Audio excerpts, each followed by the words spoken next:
하나님 말씀은 전도서 7장 1절 5절입니다. 다 같이 합독하겠습니다. 좋은 이름이 좋은 기름보다 낫고 죽는 날이 출생하는 날보다 나으며 초상집에 가는 것이 잔치집에 가는 것보다 나으니 모든 사람의 끝이 이와 같이 됨이라. 산자는 이것을 그의 마음에 둘지어다. 슬픔이 웃음보다 나음은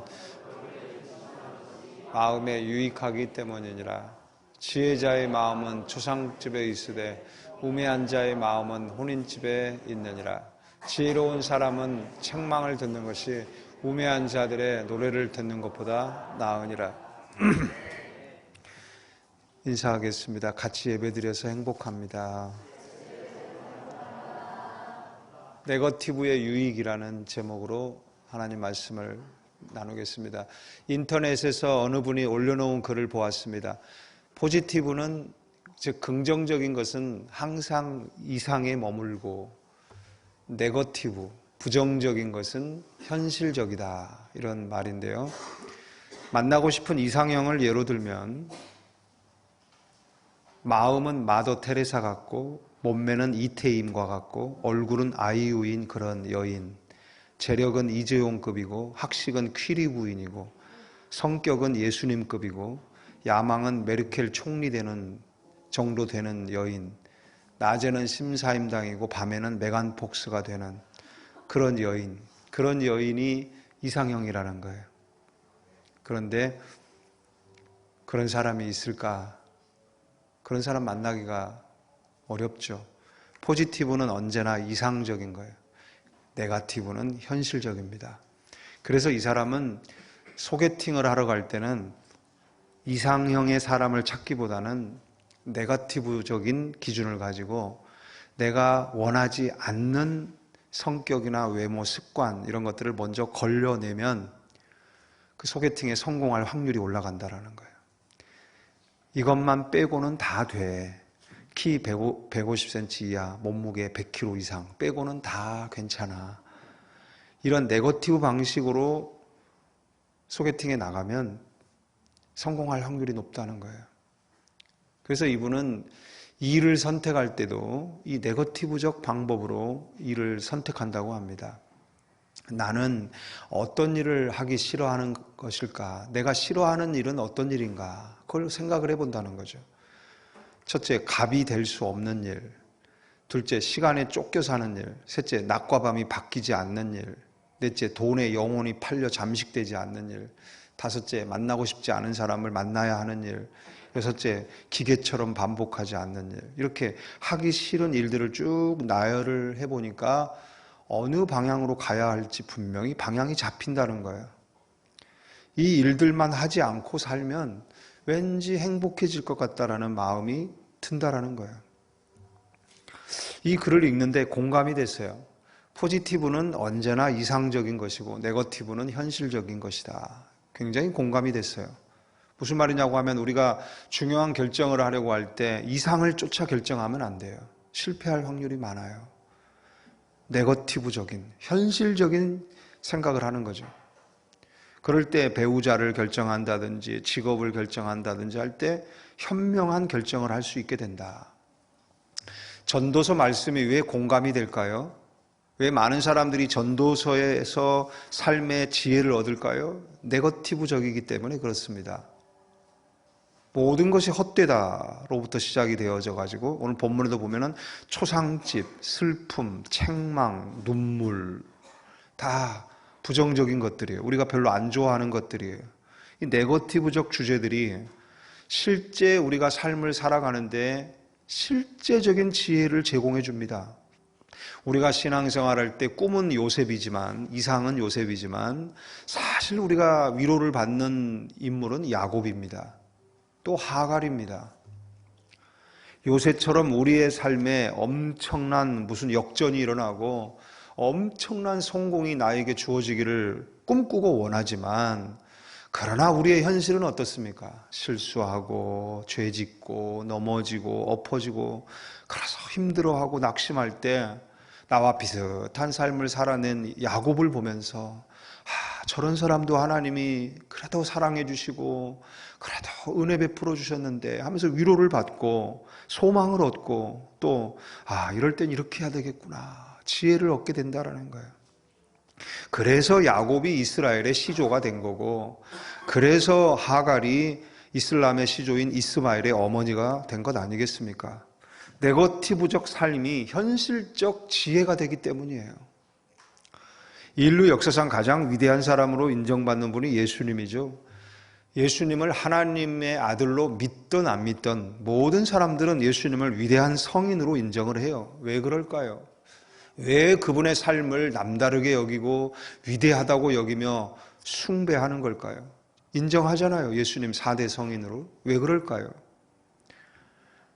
엄청난 힘을 가지신 분임에도 불구하고 왕궁을 향해 가지 않고 왕관을 쓰려고 하지 아니하고 인간사 속에서 흔한 배신을 경험하고 음모에 연루되고 억울한 재판을 받으시고 그 속에서도 침묵하고 피 흘림과 죽음과 같은 이런 짙은 네거티브가 예수님의 전생에 배어 있다라는 거예요. 예수님의 인생에 어느 한 시기에 네거티브가 없는 적이 있었습니까? 없어요. 그 짙은 네거티브의 삶 속에서도 주님은 참아내고 용서하고 사랑하고 희생하며 모두를 끌어안고 부활을 이루어내십니다. 이 대역전의 결말이 이게 많은 사람들의 정신세계에 엄청난 마그마가 되는 거예요. 영적인 모티브가 되어주는 거예요. 왜 별을 보며 영감을 얻을까요? 만약에 별을 에워싸고 있는 어두움이 없다면, 네거티브가 없다면 별이 사람들에게 사랑을 받을까요? 어둠을 다 치워버리면 별이 반짝일까요? 왜 사군자를 보며 선비의 결을 다듬을까요? 모진 네거티브의 환경을 뚫고 피어나는 그 굳셈 때문입니다. 그러므로 우리들의 인생을 살아가면서 진정 지혜를 얻기를 원하고 우리의 인생 전체를 관통하는 통찰력을 얻기를 원한다면 네거티브를 싫어하면 안 돼요. 그런 네거티브의 삶 가운데 있을 때 그것을 싫어하면 안 된다는 거예요. 제가 요즘 들어 머릿속에 계속 맴도는 짧은 문장이 있습니다. 익숙한 기다림. 언제까지 내가 기다려야 하는가? 기다리는 게 익숙해질 때까지. 익숙한 기다림. 이 표현처럼 네거티브를 익숙하게 여길 줄 알아야 해요. 오늘 전도서의 표현을 빌리자면 네거티브를 포지티브보다 더 나은 것으로 여길 줄 알아야 한다. 나의 삶 속에 일어나는 부정적 현상, 부정적 일들을 좋은 일, 좋은 현상보다 더 낮게 여길 줄 알아야 된다. 죽는 나를 출생하는 것보다 더 낮게 여기고 초상집이 잔치집보다 더 나은 것으로 여기고 슬픔이 웃음보다 더 나은 것으로 여기고 누군가에게 책망 듣는 것을 누군가에게 칭찬받는 것보다 나은 것으로 여겨야 한다. 왜 그럴까요? 왜 그걸 더 낮게 여겨야 할까요? 그것은 우리를 진지하게 만들어주고 생각하게 만들어준다는 거예요. 지혜의 우물물에 두레박을 깊이 내리게 해준다는 거예요. 저는요, 목회를 시작할 때부터 지금 30년 가까이 목회해 왔지만 지금도 제 목회의 축을 이루고 있는 말씀이 바로 이 말씀입니다. 초상집이 잔치집보다 낫다. 저는 이게 제 목회의 축입니다. 이거를 하나님이 낫다고 하는 것을 나도 낫게 여겨야 이게 신앙생활 기쁘게 즐겁게 하는 비결이죠. 하나님이 낫다고 하는데 나는 낫지 않아요. 나는 그거 별로 좋아하지 않아요. 그래버리면 신앙생활만큼 힘든 게 없어요. 제가 지금까지 목회 여정을 걸어오면서 잔치집이 더 많았겠습니까? 초상집이 더 많았겠습니까? 초상집에서 지내는 날들이 더 많았습니다. 압도적으로 많습니다. 그러나 그 많은 네거티브의 경험들을 저는 하나님이 나에게 주시고자 하는 지혜를 길어 올리는 그런 기회로 삼아 두레박을 내렸어요. 깊이 내렸습니다. 그랬더니 정말 지혜 중에 지혜, 뛰어난 지혜들을 얻을 수 있었어요. 그렇게 저는 목회의 길을 걸어왔습니다. 들국화의 노래 가사처럼 지나간 것은 지나간 대로, 그런 의미가 있죠. 의미가 있대요. 아무 의미도 없이 그냥 지나보내지 말고 지나간 것들 속에 의미를 찾아내어서 그거를 내 인생집을 짓는 재료로 활용할 줄 아는 사람. 그래서 저는 지금도 초상이 나면 눈을 번쩍이면서 지혜를 찾아다닙니다. 하나님이 이 초상의 시간 속에서 나에게 어떤 지혜를 주시려고 할까? 눈을 반짝반짝거리면서 보물찾기를 합니다. 이게 실제 사람이 죽은 초상이든 아니면 소망이 죽은 마음의 초상이든 모든 초상 속에서 저는 지혜를 항상 하나님이 주시고자 했던 그 지혜를 찾아냅니다. 지난주도 우리 두 분의 권사님께서 가정의 초상을 겪으셨는데 그 시간 속에 지혜를 탐구하는 거예요. 제가 위로 예배 시간을 기다리면서 로비에 앉아 있었는데 제 눈앞에 장례식장에서 초상을 치르고 있는 여러 가족들의 안내 화면이 있는 거예요. 눈에 띄더라고요. 그래서 쭉 봤죠. 우리 권사님의 어머님 영정사진 옆에 가족들 이름이 쭉 나열돼 있어요. 아들 둘, 딸 다섯, 며느리, 사위 다섯, 손자, 손녀들. 야, 우리 권사님 어머님 정말 자녀를 많이 두셨구나. 보니까 하나같이 다 건강하고 행복하게 가정을 이루고 살아가는 거예요. 야, 정말 이 가문은 다복한 가문이다. 후손들도 정말 번창하겠구나. 너무 제 흐뭇한 마음으로 기도를 했어요. 가문을 축복하면서. 근데 그 옆에 다른 또 가문을 보니까 우리 권사님 가문 못지 않아요. 거기도 아들들, 며느리들, 손자들, 손자의 부인들, 그리고 한 세대가 더 있어요. 증손들까지. 화면이 꽉 차 있더라고요. 이름들로. 야, 저기도 굉장히 자손을 많이 두셨고 또 저분이 고인이 정말 오래 장수하셨나 보다. 증손들까지 보셨으니 얼마나 좋으셨을까. 그러면서 자연스럽게 그 옆에 있는 화면으로 시선이 향했는데 거기는 찬바람이 휑 부는 거예요. 고인 아무개 이름 밑에 배우자 아무개 딱 두 사람만 있는 거예요. 너무 썰렁한 거예요. 장례식장에서 맞이하는 이별은 모두의 슬픔이요 아픔이지만 그렇게 고인과 아내의 이름만 덩그러니 있는 걸 보니까 더 가엾고 측은하게 여겨지는 거예요. 내가 가서 저분에게 가서 좀 위로해드리고 싶은 마음 제 안에 생길 정도로 너무나 좀 측은하게 여겨지더라고요. 그 마음을 가지고 있는데 그날 아침에 읽었던 조간신문의 기사가 떠오르는 거예요. 요즘 젊은이들이 대상으로 조사를 했는데 남자 청년들은 75%만 결혼하겠다고 하고 여자 청년들은 결혼해서 45%만 잘못 말했네. 45%가 여자 청년들의 45%가 절대 아이를 안 낳겠습니다. 확신을 가지고 답을 했다는 거예요. 나는 절대 아이를 안 낳겠습니다. 주여. 그렇게 많은 그 청년들 데려다가 거기에 제가 세우고 싶었어요. 그래서 저와 같이 저 화면을 좀 보면서 느껴보라고. 저와 같은 마음을 그 자리에서 좀 느껴봤으면 하는 마음이 들더라고요. 외로움 죽음, 적막한 죽음, 저 죽음들이 계속 저렇게 외롭게 이어지고 적막하게 이어지면 좋겠냐고 묻고 싶었어요. 아이들의 웃음소리가 웃음소리든 울음소리든 그 소리가 세상에 울려 퍼지고 이어지는 것이 얼마나 큰 복이요 기쁨이요 소망인지 그걸 좀 거기서 좀 느껴봤으면 싶더라고요. 부모님이 된다라는 것이 그래서 아이를 둔다라는 것이 얼마나 큰 힘이요 즐거움인지 조금이라도 좀 느껴보게 해주고 싶었어요. 여러분 이처럼 우리가 우리에게 주어진 인생의 시기 안에서 마주하는 모든 네거티브적 사건들을 무조건 싫은 것만으로 여기지 마시고 그 시간 속에 지혜라는 보화를 찾아내고 여러분의 것으로 삼으실 수만 있다면 우리는 가열차게 주님을 닮아갈 수 있을 것입니다. 첫째, 다 같이 읽어봅시다. 네거티브는 인간의 숙명이다. 왜 이것이 우리의 숙명일까요? 모든 인간은 어머니의 고통과 피 흘림 속에 태어났기 때문입니다. 빈손으로 태어나면서 또 울면서 세상을 마주합니다.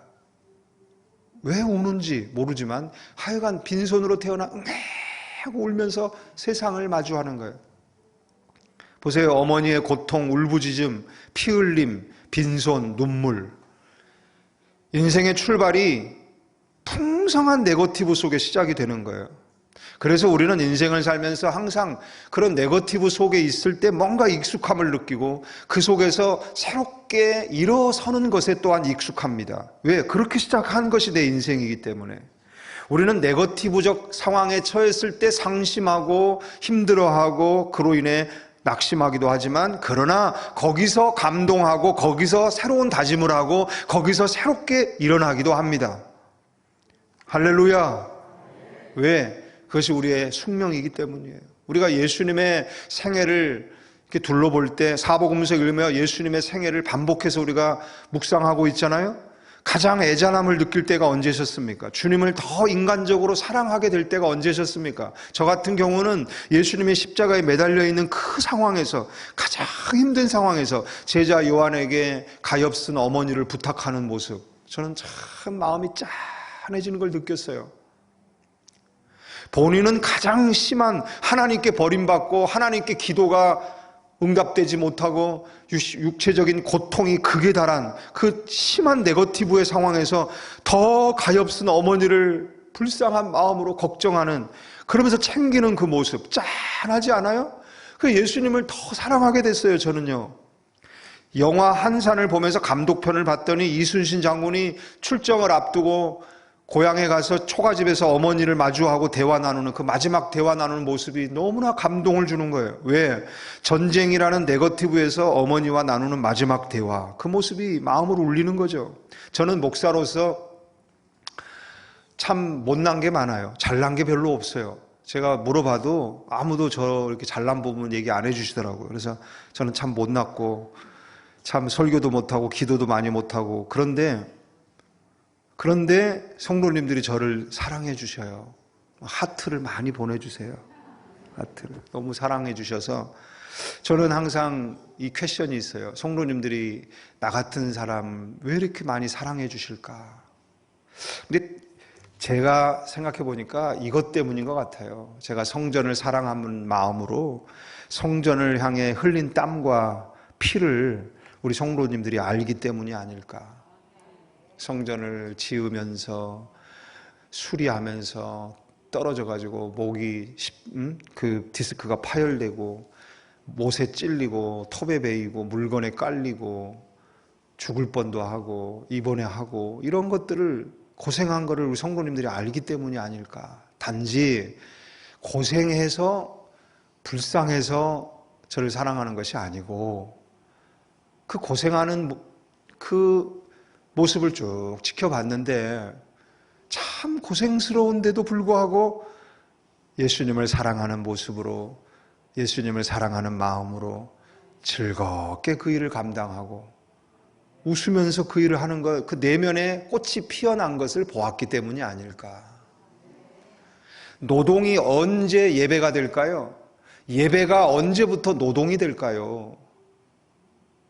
노동이 언제 예배가 되고 예배가 언제 노동이 될까요? 즐겨하고 자원함으로 하는 마음의 웃음이 환하게 필 때는 예배가 됩니다. 그러나 그 웃음꽃이 시들어버리는 순간 노동이 되고 수고가 되는 거예요. 성도들은 저에게서 그 웃음의 꽃을 본 것 같아요. 저는 하나님에 관한 한 내 숨이 멎을 때까지 이 마음의 웃음을 가지고 일하고 싶은 사람입니다. 숙명이라는 것은 피하는 것이 아니라 즐기는 것입니다. 저를 따라합시다. 숙명은 즐기는 것이다. 네거티브는 우리의 숙명입니다. 둘째, 네거티브는 부화의 기회입니다. 어미새가 자신의 몸의 온기로 알을 품을 때가 되면 부화가 됩니다. 비둘기가 17일에서 20일을 알을 꼭 품을 때 드디어 그 알이 깨지면서 그 속에 있던 생명이 부화되어 밖으로 나온다. 새끼 비둘기가 나오는 거예요. 네거티브는 우리 안에 잠자고 있는 이 가능성을 부화시켜주는 어미새와 같은 역할을 합니다. 우리가 이 네거티브를 싫은 것으로 여기고 자꾸 밀어내고 불편하게 여기고 거절하지만 않으면, 반대로 말하면 이것을 내가 익숙하게 여기고 받아들이고 그 속에서 잘 내가 성장해 가기만 한다면, 이 네거티브의 품 안에서 그 경험 속에서 우리의 가능성들이 부화되기 시작합니다. 새로운 생각이 부화되고 새로운 아이디어가 부화되고 삶을 살아갈 수 있는 새로운 힘을 얻게 되고 지혜를 얻을 수 있다는 것이죠. 할렐루야. 여기에 여러분, 우리가 이 부화에 성공해야 합니다. 이 네거티브를 무조건 나쁜 것, 싫은 것으로 여기면 단 한 번의 부화도 경험할 수 없을 거예요. 예수님의 비유 중에 가장 널리 알려진 비유가 새 포도주는 새 부대에 넣으라는 비유 아니겠어요? 다 같이 한번 읽어봅시다. 시작. 새 포도주를 낡은 가죽 부대에 넣는 자가 없나니 만일 그렇게 하면 새 포도주가 부대를 터뜨려 포도주와 부대를 버리게 되리라. 오직 새 포도주는 새 부대에 넣느니라 하시니라. 오직 새 포도주는 새 부대에 넣어라. 새 포도주는 예수님을 말하죠. 예수님이라는 이 구원자를 통해 내가 구원을 받으려면 내 마음의 헌 부대는 바꿔야죠. 새 부대로. 오직 다른 방법은 없어요. 오직 예수님을 내 새 마음으로 영접할 때만 우리는 구원받을 수 있습니다. 그런데 이 비유의 적용 범위를 조금 넓혀서 새 포도주를 예수님만으로 여기지 아니하고 범위를 좀 넓혀서 하나님이 우리에게 주신 영감을 여기에 적용을 시켜봅시다. 자, 하나님이 우리의 인생을 새롭게 축복하시기 위하여 새로운 영감을 주셨어요. 새 포도주입니다. 귀한 것이죠. 이것을 우리가 우리 인생을 살아가면서 잘 보존하고 내 것으로 삼기만 한다면 우리의 인생은 놀랍게 변화될 것입니다. 하나님에게 복을 받고 하나님이 함께 하시는 승리가 우리에게 임할 것입니다. 근데 문제는 뭐냐? 부대가 문제예요.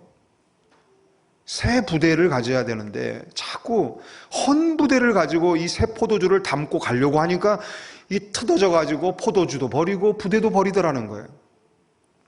하나님께서 내 인생을 바꿀 수 있는 기회로 새로운 감동을 주셨어요. 예를 들면 어느 날 기도하는데 성령님이 너 아침에 꼭 성경 한 장씩을 읽어라. 그러면 너에게 좋은 일이 일어날 것이다. 감동을 주셔서 그래, 내가 아침마다 성경을 한 장씩 읽어야 되겠다. 새 포도주를 새 부대에 담고 새 마음으로 다음 날부터 성경을 읽기 시작합니다. 쭉.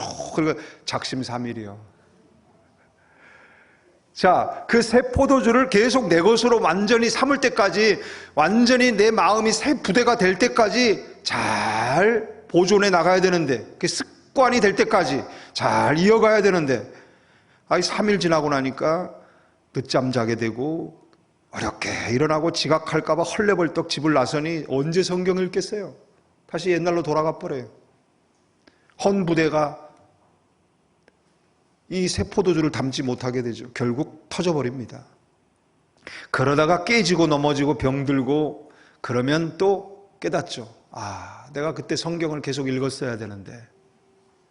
다시 새 부대로 바꿔봅니다. 또다시 3일을 시작합니다. 여러분, 그렇게 3일 만에 터지더라도 그래도 포기하지 말고 새 부대를 또 사용하시기 바랍니다. 새 마음으로 다시 시작하시기 바랍니다. 저는 여러분에게 그렇게 권면드립니다. 헌 부대가 틀어져서 포도주를 버렸다고 해도 포기하지 말고 계속 부대를 바꾸면서 계속해서 노력하다 보면 언젠가는 새 부대가 마련이 될 것이고 새 포도주를 영구적으로 보존하게 될 것이라고. 할렐루야. 네거티브의 환경이라는 것은 바로 이렇게 우리가 부대를 계속 바꿀 수 있도록 우리를 자극하고 우리를 일깨워주는 역할을 한다라는 거예요. 그러므로 이런 힘들고 어렵고 슬픈 상황에 처했을 때 그것을 굉장한 기회로, 나를 부화시켜주는 기회로 삼으시길 바라요. 네거티브를 나은 곳으로 여기시길 바라요. 거기서 얻는 지혜를 이전 것보다 낮게 여기길 바라요. 못하게 여기지 마세요. 네거티브가 끊임없이 다가온다면 계속 더 나은 지혜를 찾아내고 더 나은 지혜를 쌓아가는 기회로 삼으시길 바랍니다. 유대인들은 성공하기 위해서는 인내가 필요하다. 이것은 모든 사람이 다 알고 있는 것이다. 이렇게 말합니다. 더 중요한 것을 알아야 한다. 인내는 기본이고 인내 플러스 성공의 요인이 있다라는 것을 배우는 것. 이 배우는 것. 인내가 중요하지만 인내 플러스 뭐가 필요한가? 각 사람의 주어진 인생의 다양한 변수들 속에서 어떻게 그 개인의 성공을 이루어낼 것인가는 인내 플러스 그 사람만의 지혜가 있어야 한다. 이것을 발견하는 것이 진정한 성공으로 가는 길이다. 뇌라는 것은, 하나님이 우리에게 주신 뇌라는 것은 아이디어를 만들어내는 곳이지 기억을 저장만 하는 곳이 아니다. 그래서 나의 기본 베이스, 인내, 정직함, 성실함에 플러스 나에게 필요한 성공의 방법이 무엇인가? 이것을 찾기 위해서 다양한 호기심을 발동시키면서 끈기 있게 질문을 하면서 환경과 사건과 사물을 여러 각도에서 보려고 노력을 합니다. 그래서 계속 질문을 하는 거예요. 유대인들을 만나보면 끊임없이 질문을 합니다. 답을 해줬는데도 그 답에 대해 또 질문을 합니다. 하도 질문을 하니까 아니 무슨 너무 질문을 그렇게 많이 하냐고 그랬더니 이렇게 되물어요. 아니 질문을 하면 왜 안 되는 건데요? 이렇게 물어요. 끈기 있게 질문을 하지 않으면 성공할 수 없다라는 생각을 가지고 있어요. 성공이란 뭘까요? 그들이 가지고 있는 성공의 정의, 저를 따라합시다. 하나님이 주신 모든 것을 하나도 놓치지 않는 것. 이게 성공이에요. 성공이 뭐라고요? 하나님이 주신 모든 것을 하나도 놓치지 않는 것. 성경은 분명히 말합니다. 하나님이 주신 모든 것은 다 선함에 감사함과 기도함으로 받으면 버릴 것이 없다. 모든 것을 다 선용하여 자족의 힘으로 풀어내서 내 것으로 삼고 지혜로 삼으면 버릴 것이 없대요. 그 모든 것이 나를 성숙하게 만들어주는 자양분이 된대요. 나를 나의 성공으로 인도해주는 그런 표지가 된다는 거예요. 표지판이 된다는 거예요. 이끌어주는. 우리도 하나님이 주시는 모든 새 포도주들을 나의 많은 새 부대에 담아서 영구화시키고 나의 것으로 만들고 그 지혜로 인생을 살아가게 되기를 축원합니다.